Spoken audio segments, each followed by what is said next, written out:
ನಮಸ್ಕಾರ ಸ್ನೇಹಿತರೆ, welcome back to the channel. So ಇವತ್ತು BMW GS 310 ರಿವ್ಯೂ ಮಾಡ್ತಾ ಇದ್ದೀನಿ. ನಮ್ಮ ರಂಗಣ್ಣವರು ರೀಸೆಂಟಾಗಿ ಗಾಡಿ ತೊಗೊಂಡಿದ್ರು, ಒಂದು ಸರ್ವಿಸ್ ಕೂಡ ಆಗಿದೆ. ಇದು ಒಂಥರ ಓನರ್ಶಿಪ್ ರಿವ್ಯೂ ಅಂತಲೂ ಹೇಳ್ಬೋದು. ಸೊ ಅವ್ರ ಬಾಯಿಂದನೇ ಕೇಳೋಣ ಈ ಗಾಡಿ ಬಗ್ಗೆ. ನಾನು ಯಾವಾಗ ಗಾಡಿ ತೊಗೊಂಡಿದ್ದು? ನಾನು ಡಿಸೆಂಬರ್ 28 ತಗೊಂಡಿದ್ದೆ. 2023 ಮಾಡಲ್ ಇದು. 2023. ಇದೇ ಗಾಡಿ ಏನಕ್ಕೆ ತೊಗೊಂಡಿದ್ದೀವಿ? ಏನಂದರೆ BMW GS ಲುಕ್. BMW GSಗೆ ಗಾಡಿಗಳು ಅಂದರೆ ಅದು ಲುಕ್ಕಿಗೆ ಫ್ಯಾನ್ಸ್ ಫಿದಾ ಜಾಸ್ತಿ. ನಾವು ಮುಂಚೆ ಚಿಕ್ಕ ಹುಡುಗರೆಲ್ಲ ಈ BMW ಗಾಡಿಗಳು ನೋಡ್ಬಿಟ್ರೆ ಏನೋ ಒಂಥರ ಅಟ್ರಾಕ್ಷನು, ಏನು ಗಾಡಿ ಹಿಂಗೈತಲ್ಲ ಅಂತ. ಇನ್ನೊಂದು ಬ್ರ್ಯಾಂಡು, ಏನೋ ನಾವು ಹುಟ್ಟಾಗ್ಲಿಂದನೂ BMW ಏನೋ ನೋಡ್ತಾ ಇದ್ವಿ. ನಾವು ಒಂದು ತಾಣಬೇಕನ್ನೋದು ಒಂದು ಆಸೆ ಇರುತ್ತಲ್ಲ, ಅದಕ್ಕೆ ತಗೊಂಡೆ. ಆನ್ ರೋಡ್ ಪ್ರೈಸ್ ಎಷ್ಟು ಬಿತ್ತು ನಿಮಗೆ? 437 ಆಗುತ್ತೆ. ಒಂದು ಸರ್ವಿಸ್ ಆಗಿದೆ ಅಲ್ಲ ಆಗಲೇ? ಹೌದು, ಫಸ್ಟ್ ಸರ್ವಿಸ್ ಆಯಿತು. ಅದು ನಿಮ್ಗೆ ಸರ್ವಿಸ್ ಚಾರ್ಜ್ ಎಷ್ಟು ಬಿತ್ತು? ಮತ್ತು ಇದರದ್ದು ಮೈಲೇಜ್ ಎಲ್ಲ ಹೆಂಗೆ, ಯಾವ ಥರ? ಫಸ್ಟ್ ಸರ್ವಿಸ್ ಬಂದುಬಿಟ್ಟು ನನಗೆ 5800 ಸಮಥಿಂಗ್ ಆಯಿತು. ಮೈಲೇಜ್ ಬಂದುಬಿಟ್ಟು ಸಿಟಿ ಅಂದರೆ ಒಂದು 20 ಬರ್ಬೋದು, ಅಪ್ರಾಕ್ಸಿಮೇಟ್ ಗೊತ್ತಿಲ್ಲ, 20-21 ಈ ಥರ. ಹೈವೇಲ್ ಅಂದರೆ 30 ತನಕ ಬರುತ್ತಂತೆ. ನಾನೀಗಂತೂ 25ನೇ ಬಂದಿರೋದು ಇಲ್ಲೇ ತನಕ. ಸರ್ವಿಸ್ ಎಲ್ಲ ನಾವು ಬಂದುಬಿಟ್ಟು ಕೋರಮಂಗಲದಲ್ಲೇ ಮಾಡಿಸಿದ್ದು. ಎಂಟೈರ್ ಕರ್ನಾಟಕದಲ್ಲಿ ಒಂದೇ ಶೋರೂಮು, ಒಂದೇ ಸರ್ವಿಸ್ ಸೆಂಟ್ರು. ಅದೊಂದು ಮೇಜರ್ ಪ್ರಾಬ್ಲಮ್ ಇದಕ್ಕೆ.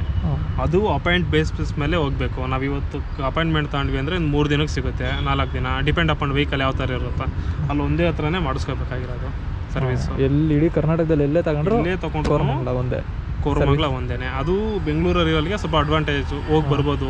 ಅದರ್ದಾರಿ ಬೆಂಗಳೂರು ದೂರ ಇರ್ತಾರೆ, ಅವ್ರೇನಾದ್ರು ತಗೊಂಡ್ರೆ ಸ್ವಲ್ಪ ಕಷ್ಟ ಆಗುತ್ತೆ. ಎಷ್ಟು ಕಿಲೋಮೀಟ್ರಿಗೆ ಒಂದ್ಸತಿ ಸರ್ವಿಸ್ ಮಾಡಿಸ್ಬೇಕು ಗಾಡಿ? ನಾವು ಫಸ್ಟ್ ಸರ್ವಿಸ್ ಬಂದುಬಿಟ್ಟು 1000 ಕಿಲೋಮೀಟ್ರಿಗೆ ಇರುತ್ತೆ. 1000 ಕಿಲೋಮೀಟ್ರ್ ಫಸ್ಟ್ ಸರ್ವಿಸ್ ಆದಮೇಲೆ ನೆಕ್ಸ್ಟು 10,000 ಕಿಲೋಮೀಟ್ರ್ ಆರ್ 1 ಇಯರ್ ನಮಗಲ್ಲಿ ತೋರಿಸ್ಬಿಡುತ್ತೆ. ಸರ್ವಿಸಿಗೆ ಬಂತು ಅಂದರೆ ಆಯಿತು, ಕನ್ಸೋಲಲ್ಲಿ ತೋರಿಸುತ್ತೆ. ಹೌದು, ಇಲ್ಲಿ ಸರ್ವಿಸ್ ಅಂತ ಬಂದ್ಬಿಡುತ್ತೆ. 10,000 ಆಗಿದ್ರೆ ಇಲ್ಲ 1 ಇಯರ್ ಆದರೆ ತೋರಿಸ್ಬಿಡುತ್ತೆ. ಒಟ್ಟು ಫ್ರೀ ಸರ್ವಿಸು ಎಷ್ಟು ಕೊಡ್ತಾರೆ ಶೋರೂಮ್ ಕಡೆಯಿಂದ? ಶೋರೂಮ್ ಕಡೆಯಿಂದ ಫ್ರೀ ಸರ್ವಿಸ್ 3 ಕೊಡ್ತಾರೆ. ಆದ್ರೂ ವಾಟರ್ ವಾಶ್ ಮಾಡಿಕೊಡಲ್ಲ. Save water, no water wash ಅಂತ ಸೀಲಾಗಿ ಕೊಟ್ಬಿಡ್ತಾರೆ. ಆಮೇಲೆ ಇನ್ನು ಕನ್ಸೋಲು ಒಳ್ಳೆ ಕ್ಯಾಲ್ಕುಲೇಟರ್ ಥರ ಇದೆ ಕನ್ಸೋಲ್ ಇದು. ಹೌದು, ಇದು ಬಂದುಬಿಟ್ಟು ನಿಮಗೆ ಪೆಟ್ರೋಲ್ ಎಷ್ಟಿದೆ ಅಂತ ತೋರಿಸುತ್ತೆ, ಅಪ್ರಾಕ್ಸಿಮೇಟ್ ಕಿಲೋಮೀಟ್ರ್ ತೋರಿಸುತ್ತೆ. ಪೆಟ್ರೋಲ್ ಏನಾದರೂ ಕಮ್ಮಿ ಇದ್ದರೆ ಲೋ ಫೀಲ್ ವಾರ್ನಿಂಗ್ ಬರುತ್ತೆ. ಪೆಟ್ರೋಲ್ ಕಮ್ಮಿ ಇದ್ದಾಗ ಅಂದರೆ ರಿಸರ್ವ್ ಬಿದ್ದಾಗ ಇದು ಬರುತ್ತೆ, ಅದು ಇಂಡಿಕೇಟರು. ಇದು ABS. ಸ್ವಿಚಬಲ್ ABS ಇಲ್ಲ ಅಲ್ಲ ಇದರಲ್ಲಿ? ಸ್ವಿಚಬಲ್ ABS ಇಲ್ಲ, ಅದೊಂದು ಮೇನ್ ಡಿಸ್ಅಡ್ವಾಂಟೇಜ್ ಅಂತಾನೆ ಅನ್ಬೋದು. ಇಂಜಿನ್ ಮಾಲ್ಫಂಕ್ಷನ್ ಏನಾದ್ರು ಇದ್ದರೆ ಇಲ್ಲಿ ಲೈಟ್ ಇಲ್ಲಿ ನಮಗೆ ವಾರ್ನಿಂಗ್ ತೋರಿಸುತ್ತೆ. ಜಾಸ್ತಿ ಇದ್ರೆ ರೆಡ್ ಬರ್ತಾನೆ ಇರುತ್ತೆ. ಇಂಜಿನ್ ಟೆಂಪರೇಚರ್ ಕೂಡ ನಾವು ಇಲ್ಲೇ ನೋಡ್ಕೋಬೋದು. 81.5 ಇದೆ, 80.8. ಇವಾಗಿರೋ ಫ್ಯೂಯಲ್ಗೆ ಎಷ್ಟು ರೇಂಜ್ ಕಿಲೋಮೀಟರ್ ಹೋಗುತ್ತೆ ಅಂತಲೂ ತೋರಿಸುತ್ತೆ. ಇನ್ನು ಇದ್ರ ಇಂಜಿನ್ ಬಂದ್ಬಿಟ್ಟು 313cc ಬರುತ್ತೆ, single cylinder 4 stroke engine. Max power ಬಂದ್ಬಿಟ್ಟು 34 PS, ಟಾರ್ಕ್ ಬಂದ್ಬಿಟ್ಟು 28 Nm, ಫ್ಯೂಯಲ್ ಟ್ಯಾಂಕ್ ಕೆಪಾಸಿಟಿ ಬಂದು 11.5 ಲೀಟರ್ಸ್ದು. ಇನ್ನು ಶೋರೂಮಲ್ಲೇ ನಮ್ಗೆ ಸ್ಟಾಕ್ ಬಂದು ಮೆಜಲರ್ ಟೈರ್ ಕೊಡ್ತಾರೆ. 150/70 ರೇರ್ ಟೈರ್ ಬಂದರೆ 110/80 ಫ್ರಂಟ್ ಟೈರ್ ಬರುತ್ತೆ. ಇಂಡಿಕೇಟರ್ಸ್ ಮತ್ತು ಹೆಡ್ಲೈಟ್ ಎಲ್ಲ LED ಕೊಟ್ಟಿದ್ದಾರೆ. ಇನ್ನು ಸೀಟ್ ಅಂತೂ ಇಬ್ಬರು ಕೂತ್ಕೊಂಡು ಹೋಗೋಕ್ಕೆ ಸಖತ್ ಕಂಫರ್ಟಬಲ್ ಆಗಿದೆ. ಇನ್ನು ಇಂಜಿನ್ ಬಂದು liquid cool 4 stroke single cylinder. ಮತ್ತು ಇನ್ನೊಂದು ಪ್ರೈಸು ಜಾಸ್ತಿ ಅನ್ನಿಸ್ಲಿಲ್ವ ನಿಮಗೆ ಇದು ಗಾಡಿ? ಹೌದು, ನನಗೆ ಕಂಪೇರ್ ಮಾಡಿದ್ರೆ ಇದು ಸ್ವಲ್ಪ ಜಾಸ್ತಿ ಅಂತ ಅನ್ನಿಸ್ತು. ಆ್ಯಕ್ಚುಲಿ ರಿಯಲ್ ಫ್ಯಾಕ್ಟ್ ಏನಂದರೆ ಈ ಗಾಡಿ ರೆಡಿ ಆಗೋದಕ್ಕೆ ಏನು BMW ಅವರು ಮಾರ್ಜಿನ್ ಇಟ್ಕೊಂಡು ಡಿಸ್ಟ್ರಿಬ್ಯೂಟ್ರ್ ಮಾರ್ಜಿನ್ ಎಲ್ಲ ಸೇರಿದ್ರೆ 2,56,000 ಅಷ್ಟೇ ಆಗೋದು. ಏನಂದರೆ ನಮ್ಮ ಕರ್ನಾಟಕದವರು ನಾವು ವಿಶಾಲ ಹೃದಯದವಲ್ಲ, ಅದಕ್ಕೆ ಸ್ವಲ್ಪ ಜಾಸ್ತಿ ಟ್ಯಾಕ್ಸ್ ಕಟ್ತೀವಿ. 72,000 ನಾವು ಸಮಥಿಂಗ್ GSTನೇ ಕಟ್ತೀವಿ. 97,000 ನಾವು ರೋಡ್ಸ್ ಟ್ಯಾಕ್ಸು, RTO ಚಾರ್ಜಸ್ ಕಟ್ತೀವಿ. ಯಾಕೆ ಸ್ವಾಮಿ, ನಾವೇನಾದ್ರು ಕರ್ನಾಟಕದವ್ರಿಗೆ ದುಡ್ಡು ಹಿಂಗೆ ಗಿಡ ಹಾಕಿದ್ದೀವಿ ಕಿತ್ ಕೊಡೋದಕ್ಕೆ? ಏನೋ ಇದಕ್ಕೆ ಸ್ಪೆಷಲ್ ಆಕ್ಸೆಸರೀಸ್ ಅಂದರೆ ಏನೇನು ಹಾಕ್ಸಿದ್ದೀರಾ ನೀವು ಇದುವರೆಗೂ ತಗೊಂಡಾಗಿಂದ? ನಾನು ಇದೊಂದು ವೈಸರ್ ಹಾಕ್ಸಿದ್ದೀನಿ, ಕ್ರ್ಯಾಶ್ ಗಾರ್ಡ್ ಒಂದು ಹಾಕ್ಸಿದ್ದೀನಿ, ಸದ್ಯಕ್ಕೆ 2 ಹಾಕ್ಸಿರೋದು. ಇದು 2 ಕಾಸ್ಟ್ ಎಷ್ಟು ಬಿತ್ತು ಎಲ್ಲ ಹಾಕ್ಸಿದ್ದು? ನಾನು ಬಂದುಬಿಟ್ಟು JC ರೋಡಲ್ಲಿ ಹಾಕ್ಸಿದ್ದೆ. ಇದಕ್ಕೆ 2ಕ್ಕೇ ಕಾಸ್ಟ್ ಬಂದುಬಿಟ್ಟು ಒಂದು 7,000 ಸಮಥಿಂಗ್ ಆಯಿತು. ಗಾರ್ಡ್ ಬಂದುಬಿಟ್ಟು ಇವರು ಫೈಬರ್ ಕೊಡ್ತಾರೆ. ಸೊ ಮೆಟಲ್ ಕೊಟ್ಟಿದ್ರೆ ನಮಗಿನ್ನೂ ಬೆಸ್ಟ್ ಆಗಿದ್ದು, ನಾವು ಬೇಕಾದ್ರೆ ಹಾಕಿಸ್ಕೋಬೋದು. ನಾನು ಇನ್ನೂ ಹಾಕಿಸ್ಕೊಂಡಿಲ್ಲ, ಬಿಕಾಸ್ BMW ಅಂದರೆ ಹೆವಿ ಕಾಸ್ಟು ಪಾರ್ಟ್ಸ್ ಎಲ್ಲ. ಏನಾದರೂ ನಮಗೇನಾದರೂ ಮಿಸ್ ಆಗಿ ಏನಾದರೂ ಬಿತ್ತು ಅಂದರೆ ಅದೇನೋ ಒಂಥರಲ್ಲ ಗಾಚಾರ ಗಾಂಡ್ ಮರೆತೋ ತು ಕ್ಯಾ ಕರೆತೋ ಅಂತಾರಲ್ಲ, ಹಂಗಾಗ್ಬೋದು. ಮತ್ತು ಇದ್ರ ಪಾರ್ಟ್ಸ್ಗಳೆಲ್ಲ ಅವೈಲಬಿಲಿಟಿ ಸ್ವಲ್ಪ ಕಮ್ಮಿನೇ? ಹೌದು, ಕಮ್ಮಿನೇ ಅವೈಲಬಿಲಿಟಿ. ಇವಾಗ ನಮಗೆ ಇವಾಗಲೇ ಪಾರ್ಟ್ಸ್ ಬೇಕು ಅಂದರೆ ವೇಟಿಂಗ್ ಟೈಮ್ ಇರುತ್ತೆ ಇಷ್ಟು ಅಂತ. ಸೊ ಅದೊಂದು ಡಿಸ್ಅಡ್ವಾಂಟೇಜ್. ಇದ್ರದ್ದು ಏನು ಪಾರ್ಟ್ಸ್ ಏನಾದರೂ ಇದ್ದರೆ ನಾವು ಯಾವಾಗಲೂ ಶೋರೂಮಲ್ಲಿ ಹಾಕ್ಸ್ಕೋಬೇಕಾಗುತ್ತೆ, ಹೊರಗಡೆ ಹಾಕ್ಸ್ಕೊಳಕ್ಕಾಗಲ್ಲ. ಇನ್ ಕೇಸ್ ಏನಾದರೂ ಪ್ರಾಬ್ಲಮ್ ಆದರೆ ವಾರಂಟಿ ಗಿರಂಟಿ ಏನೂ ನಮಗೆ ಕ್ಲೈಮ್ ಆಗಲ್ಲ. ಈ ಇಂಜಿನ್ ಆಯಿಲು ಅಷ್ಟೇ, ಬೇರೆ ಕಡೆ ಹಾಕ್ಸೋಂಗಿಲ್ಲ, ಶೋರೂಮಲ್ಲೇ ಹಾಕಿಸ್ಕೋಬೇಕಾಗುತ್ತೆ ಇಂಜಿನ್ ಆಯಿಲು. ಆವಾಗಲೇ ನಮಗೆ 10,000 ಕಿಲೋಮೀಟ್ರ್ ಓಡಿಸೋಕ್ಕಾಗೋದು. ನಿಮಗೆ ಫೇವ್ರೇಟ್ ಅನಿಸಿದ್ದು ಈ ಗಾಡೀಲಿ ಏನು ಮೇನ್ ಏನಂದರೆ ಸೀಟು. ನೀವು 1000 ಕಿಲೋಮೀಟ್ರ್ ಹೋದ್ರೂ ನಮಗೇನು ಬ್ಯಾಕ್ ಪೇನ್ ಆಗಿರ್ಬೋದು, ಕಂಫರ್ಟಬಲ್, ಫುಲ್ ಕಂಫರ್ಟ್ ಅನ್ನಿಸ್ತಾ ಇದೆ ನಿಮಗೆ.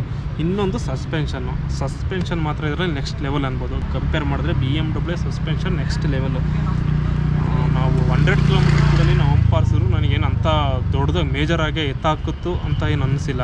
ಮತ್ತು ಇದರಲ್ಲಿ ಲಿವರ್ಸ್ ಬಂದು ಅಡ್ಜಸ್ಟಬಲ್ ಲಿವರ್ಸ್ ಕೊಟ್ಟಿದ್ದಾರೆ ಎರಡು ಕಡೆನೂ, ಬ್ರೇಕ್ ಲಿವರ್ಸ್ ಅಷ್ಟೇ, ಕ್ಲಚ್ ಲಿವರ್ ಅಷ್ಟೇ. ಈ ರ್ಯಾಕ್ ಮಾತ್ರ ಪ್ರೀಮಿಯಂ ಕ್ವಾಲಿಟಿ ಆಗಿದೆ. ಬೇರೆ ಅಡ್ವೆಂಚರ್ ಗಾಡಿಗಳು ಕಂಪೇರ್ ಮಾಡಿದ್ರೆ ಇದು ಬೆಸ್ಟ್ ಅಂತ ಹೇಳ್ಬೋದು, ಇದೊಂದು ಕ್ವಾಲಿಟಿ. ಮತ್ತು ನಿಮ್ಗೆ ಅನಿಸಿದ್ದು ಡಿಸ್ಅಡ್ವಾಂಟೇಜಸ್ ಏನು ಈ ಗಾಡಿಗಳಲ್ಲಿ? ಏನಂದರೆ ಇದರಲ್ಲಿ ಕ್ವಿಕ್ ಶಿಫ್ಟರ್ ಇಲ್ಲ. ಇನ್ನೊಂದು ಸಿಟಿಯಲ್ಲಿ ಓಡಿಸ್ಬೇಕಾದ್ರೆ ಸ್ವಲ್ಪ ಹೀಟ್ ಅನಿಸುತ್ತೆ. ಅಂದರೆ ಹಿಮಾಲಯಿಗೆಲ್ಲ ಕಂಪೇರ್ ಮಾಡ್ಕೊಂಡ್ರೆ ಸ್ವಲ್ಪ ಬೆಟರನ್ನೇ. ಇದು ಗೇರು ಸ್ವಲ್ಪ ರಫ್ ಅನಿಸುತ್ತೆ. ಫಸ್ಟ್ ಸೆಕೆಂಡ್ ಗೇರು ನಮಗೆ ಸ್ಮೂತ್ ಅನಿಸುತ್ತೆ. ಇನ್ನು ಮಿಕ್ಕಿದ್ದು 4 ಗೇರ್ಸ್ ಏನಿದ್ದಾವೆ ಅವು ಫುಲ್ಲು ಟೈಟ್ ಅಂತ ಅನಿಸುತ್ತೆ ಬೇರೆ ಗಾಡಿಗಳಿಗೆಲ್ಲ ಕಂಪೇರ್ ಮಾಡ್ಕೊಂಡ್ರೆ. ಇನ್ನು ಈ ಗಾಡಿದು ಎಕ್ಸಾಸ್ಟ್ ನೋಟ್ ನೋಡೋಣ.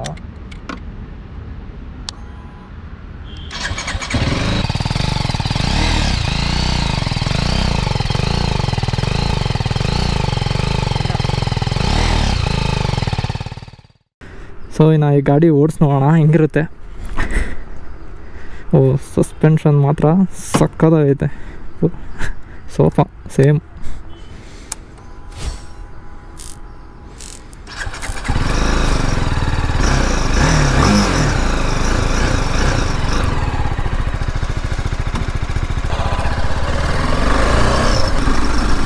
ಓ, ಥ್ರಾಟಲ್ ರೆಸ್ಪಾನ್ಸ್ ಮಾತ್ರ ಸಕ್ಕದಾಗಿದೆ ಗಾಡಿದು.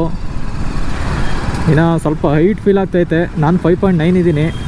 ಕಾಲು ಕರೆಕ್ಟಾಗಿ ಇಡಿಸ್ತಾ ಇದೆ ನನಗೆ, ಬಟ್ ನನಗಿಂತ ಕುಳ್ಳಕ್ಕಿರೋರ್ಗೆ ಸ್ವಲ್ಪ ಕಷ್ಟ ಅನಿಸುತ್ತೆ. ಟೋಟಲ್ಲು 6 ಗೇರ್ ಬರುತ್ತೆ ಈ ಗಾಡಿಗೆ.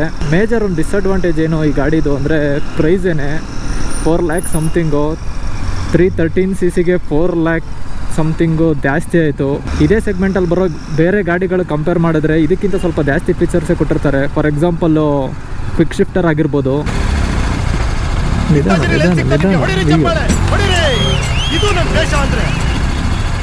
ಗಾಡಿ ಹೆವಿ ಓವರ್ ಹೀಟ್ ಆಗ್ತೈತೆ. ಕಾಲೆಲ್ಲ ಯಾವುದೋ ಒಲೆ ಮುಂದೆ ಕುಂತಂಗೆ ಆಗ್ತೈತೆ ನನಗೀಗ. ಜಸ್ಟು ಇಲ್ಲಿ ಒಂದು 200 ಮೀಟರ್ ಟ್ರಾಫಿಕ್ ಆಗಿತ್ತು ಅಷ್ಟಕ್ಕೆ ನೋಡ್ರಿ ಎಷ್ಟು ಹೀಟಾಗಿ ಹೋಗಿದೆ ಗಾಡಿ.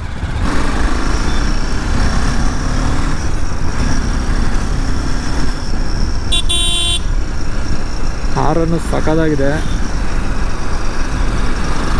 ಕಾರ್ನರಿಂಗ್ ಎಲ್ಲ ಸಕ್ಕದಾಗಿ ಮಾಡ್ಬೋದು. ಒಳ್ಳೆ ಗ್ರಿಪ್ ಇದೆ ಗಾಡಿ. ಮೇಯ್ನ್ ಒಂದು ಡಿಸ್ಅಡ್ವಾಂಟೇಜ್ ಏನು ಅಂದರೆ ನಾವು ಕೊಡೋ ಪ್ರೈಸ್ಗೆ ಇವ್ರು ಕೊಡೋ ಅಂಥ ಕನ್ಸೋಲು ಫುಲ್ ಬೇಸಿಕ್ ಆಗಿದೆ. ಇದೇ ಸೆಗ್ಮೆಂಟಲ್ಲಿ ಬರೋ ಬೇರೆ ಗಾಡಿಗಳು ಕಂಪೇರ್ ಮಾಡಿದ್ರೆ ಈ ಒಂದು ಗಾಡಿಗೆ ಕೊಟ್ಟಿರೋ ಕನ್ಸೋಲು ತುಂಬ ಮೋಸನೇ.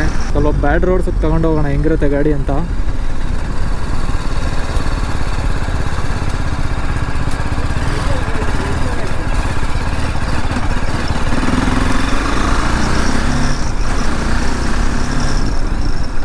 ಓಹೋ, ಗೊತ್ತೇ ಆಗಲ್ಲಪ್ಪ ಇದು ಆಫ್ ರೋಡ್ ಮಾಡಿದ್ರೆ. ಫುಲ್ ಕಂಫರ್ಟಬಲ್ಲು ಗಾಡಿ. ಸಸ್ಪೆನ್ಷನ್ಸ್ ಎಲ್ಲ ಸಕ್ಕದಾಗೈತೆ ನೋಡ್ರಿ. ಎಗ್ರಿಸಿದ್ರು ಗೊತ್ತಾಗಲ್ಲ, ಯಾವುದೋ ಚಿಕ್ಕ ಎಗ್ರಿಸಿರೋ ಥರ ಫೀಲು. ತುಂಬ ಲಾಂಗ್ವರೆಗೂ ಹೊಡಿಬೋದು ಗಾಡಿನ. ಏನು ಬಾಡಿ ಪೇನ್ ಏನೇ ಅಷ್ಟು ಫೀಲ್ ಆಗಲ್ಲ ನೋಡ್ರಿ. ಹೆಂಗೆ ಹಳ್ಳ ಇಳಿಸಿದ್ರು ಏನು ಫೀಲೇ ಆಯ್ತಾ ಇಲ್ಲ. ಇನ್ನು ಈ ಗಾಡಿದು ಫ್ಯೂಯಲ್ ಕೆಪಾಸಿಟಿ ಬಂದು 11.5 ಲೀಟರ್ಸು. ಒಂದ್ಸತಿ ಫುಲ್ ಟ್ಯಾಂಕ್ ಮಾಡಿಸಿದ್ರೆ 300 ಕಿಲೋಮೀಟರ್ ಗಂಟೆ ಹೋಗ್ಬೋದು 28-30 ಮೈಲೇಜ್ ಬಂದರೆ. ಮತ್ತು ಈ ಒಂದು ಸೆಗ್ಮೆಂಟಲ್ಲಿ ಬರೋ ಗಾಡಿಗಳು ಕಂಪೇರ್ ಮಾಡಿದ್ರೆ ಕ್ವಿಕ್ ಶಿಫ್ಟರ್ ಕೊಟ್ಟಿಲ್ಲ, ಸ್ವಿಚಬಲ್ ABS ಇಲ್ಲ. ಆಫ್ ರೋಡ್ ಹೋದ್ರೂ ಫುಲ್ ಕಂಫರ್ಟಬಲ್ ಆಗಿರುತ್ತೆ ಗಾಡಿ. ಸ್ವಲ್ಪನೂ ವಾಬಲ್ ಆಗೋದಾಗ್ಲಿ ಏನೂ ಇಲ್ಲ. ಇನ್ನು ಈ ಗಾಡಿ ಮೇಯ್ನ್ ತಗೊಬೇಕು ಅಂದರೆ ಬ್ರ್ಯಾಂಡ್ಗೋಸ್ಕರ ತಗೋಬೇಕು ಅಥವಾ ಇದ್ರ ಲುಕ್ಗೋಸ್ಕರ ತಗೋಬೇಕು. ಮತ್ತು ಸರ್ವಿಸಿಂಗ್ ಎಲ್ಲ ಸಿಕ್ಕಾಬಡೆ ಕಷ್ಟ ಆಗುತ್ತೆ. ಮತ್ತು ಇದರಲ್ಲಿ ಇನ್ನೊಂದು ಫೀಚರ್ ಏನು ಅಂದರೆ ಲೋ RPM ಅಸಿಸ್ಟ್ ಅಂತ ಬರುತ್ತೆ. ಸೊ ನೋಡಿ, ಲೋ RPM ಅಸಿಸ್ಟ್ ಅಂದರೆ ಇದೇನೆ. 4th ಗೇರಲ್ಲಿ ಬಿಟ್ಟಿದ್ದೀನಿ. ಗಾಡಿ ಆಟೋಮೆಟಿಕ್ ಮೂವ್ ಆಗ್ತಾ ಇದೆ, ಆಫ್ ಆಗ್ತಾ ಇಲ್ಲ ಗಾಡಿ. ನೋಡಿ, ಆಕ್ಸಿಲರೇಟರ್ ಬಿಡ್ತೀನಿ, ಕ್ಲಚ್ ಹಿಡ್ದಿಲ್ಲ, ಸೊ ಅದೇ ಮೂವ್ ಆಗ್ತಾ ಇದೆ. ಇದು ಲೋ RPM ಅಸಿಸ್ಟ್ ಅಂತ ಇದೊಂದು ಫೀಚರು ಇದರಲ್ಲಿ. ಸೊ ಇದು ಒಂದು BMW GS 310 ಒಂದು ಶಾರ್ಟ್ ರಿವ್ಯೂ. ನೀವೇನಾದರೂ ಈ ಗಾಡಿ ತೊಗೊಬೇಕಾದ್ರೆ ಪ್ರೈಸ್ ನೋಡೋಲ್ಲ, ನಾನು ಬ್ರ್ಯಾಂಡ್ ನೋಡ್ತೀನಿ ಅಂದರೆ ಈ ಗಾಡಿಗೆ ಹೋಗ್ಬೋದು. ಸೊ ಈ ವಿಡಿಯೋನ ಇಲ್ಲಿಗೆ ಎಂಡ್ ಮಾಡ್ತೀನಿ. ಮುಂದಿನ ವಿಡಿಯೋದಲ್ಲಿ ಸಿಗೋಣ ಅಂತ ಹೇಳ್ತಾ ಟೇಕ್ ಕೇರ್, ಬೈ ಬೈ.